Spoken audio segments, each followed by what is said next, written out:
All right, hello everybody, and welcome to another episode of Interacting with Canadian History.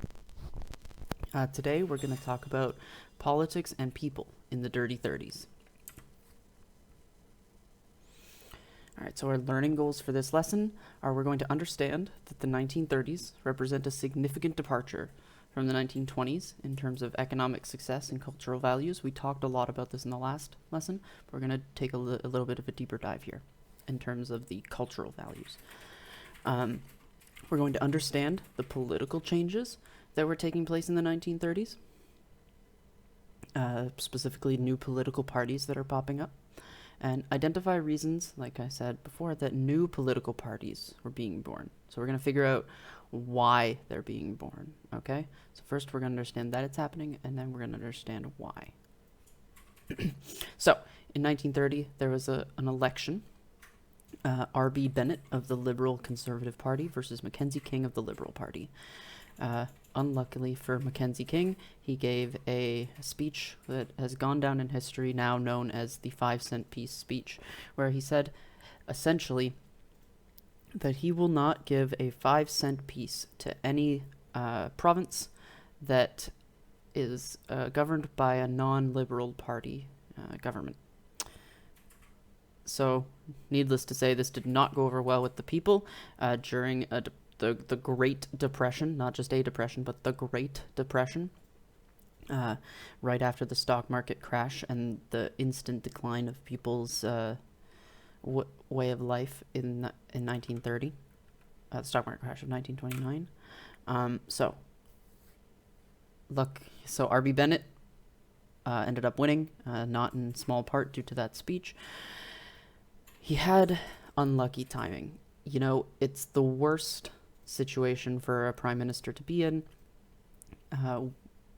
with this economic crisis going on. He raised tariffs in response to the U.S. raising theirs. So the U.S. raised their tariffs to try and consolidate their home businesses, which is a very common thing to do, a very common economic strategy at this time. And so Canada had to raise their tariffs because what tariffs are basically a tax on incoming goods. So if a Canadian were to sell something to an American, so a Canadian company were to sell something to an American company or an American person individually, they would have to pay a tariff. Okay? Some goods don't have tariffs, some do. In this era, most goods had tariffs, especially raw goods, and but also produced goods as well. So this is why exports plummeted. In fact, this was really, really bad for the Canadian economy because a lot of Canadian economy was lumber exports. Canada can't use as much lumber as we have. Canada can't use as much grain as we have. So the companies that were exporting lots and lots of lumber and grain suddenly didn't have a source to sell their products to. And the not so affectionately named Bennett buggies are a cultural response to the economic disparity that people are feeling during the 1930s. So by the end of the 20s, most people had a car. Canada was the second largest producer of cars in the world. When the Depression hit, however, gas, people couldn't afford it, couldn't find it, so they started to, like in this picture here, pull their cars with horses. And this image became known as the Bennett buggy, and this is a real cultural symbol of the time. Here's some more examples of Bennett buggies, and this shows, I think, that this was a cultural symbol for all Canadians. You see in the top right, there's a rich person's car, right? A nice, well-kept new car. Same thing on the left, nice, well-kept new car. And even on the bottom left and the bottom right there, you see more lower-income people. Their cars are also destitute, right? They had to pull their cars with horses as well. All right, Saskatchewan was particularly impacted by the 1930s because wheat prices, one, they fell dramatically because people couldn't buy wheat, couldn't afford it, right? This article here, written in 1925, declared wheat prices were $1.66 a bushel. That's and for context, by 1930, it was 50 cents a bushel, dropped by nearly 70%. So that's a significant decrease, right? Imagine you're selling something for $3 today, and suddenly it becomes $1. That's insane.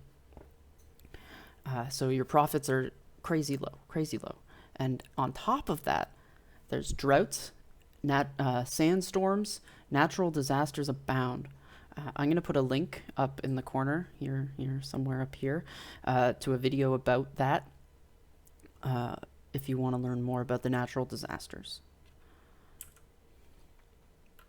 The Maritimes were experiencing the Depression again in their own way. I'm also going to post a doc about PEI and the Depression so we can learn more about Prince Edward Islanders' experience with the Depression. And I encourage you to think about some of the questions that I've posted at the bottom and answer them in the comments. But for some context, in case you don't want to read or you want to listen to this before you read the documents, coal mining in Nova Scotia was already a depressed industry in the 1920s, okay? It was already low selling, low paying work. And the Depression just made it worse. Unemployment grew rapidly in the industry after 1929. In Nova Scotia, an August 1931 report stated that only 1 in 20 miners was working full-time. It's 5% employed rate. In the mining towns of Nova Scotia, there are approximately 1,500 young men between the ages of 18 and 23 who never as yet have had work. So they've never had work. The report warned that this constituted a threat to public order. Of course it does, right? Of course, a bunch of young people who cannot find work and have never had work. And also, 1 in 20 miners, so 5% of miners are working full-time. So, as you can see, situation's dire by this time, right? King clearly doesn't care. Bennett, you've seen the Bennett buggies. You see how much we think of the liberal conservatives at this time. Here comes the CCF and the Social Credit Party. Okay, let's take a look, and let's go back.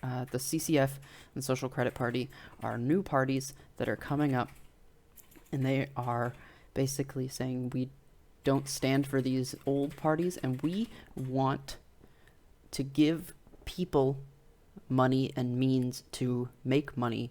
We want to throw money at the economy in order to build it up again. That's the whole premise of the CCF and the Social Credit Party at this time. So, in summary, the 1930s shows an extreme departure from the economic prosperity of the 1920s. This is seen through Bennett buggies, as well as relief lines and work camps. You didn't read the textbook. Conservatives took power in the early 1930s over the Liberals, who had reigned for so long. New political parties like the CCF and Social Credit Party rose up in the 30s, showing a change in political views from the previous decade was a consequence of the Depression and conservative government's stringent economic approach. So like I said, the CCF and Social Credit Party were becoming more and more popular because they wanted to put money in the hands of people, right? The opposite of what Mackenzie King and R.B. Bennett were doing. All right, and so hopefully we have understood some of the cultural values that are changing, and the economic success that's changing. Hopefully, we understand more of the political changes. So, from R.B. Bennett to the CCF. The CCF was not elected, but they were not elected prime minister. There was no CCF prime minister, but or social credit prime minister, but they were gaining traction. Right before it was a two-party system, and now there's these two new parties. Who are gaining a lot of steam because of what they're saying and what the people really, really, really need. Okay? And we've also somewhat identified reasons why these new political parties. Okay? So, thank you for watching. Like I said, I'm going to post some links up here. If you have any questions, please put them in the comments down below, and I hope I can answer anything that you have questions about. And if I can't, hopefully I can link you to places that can. Awesome. Have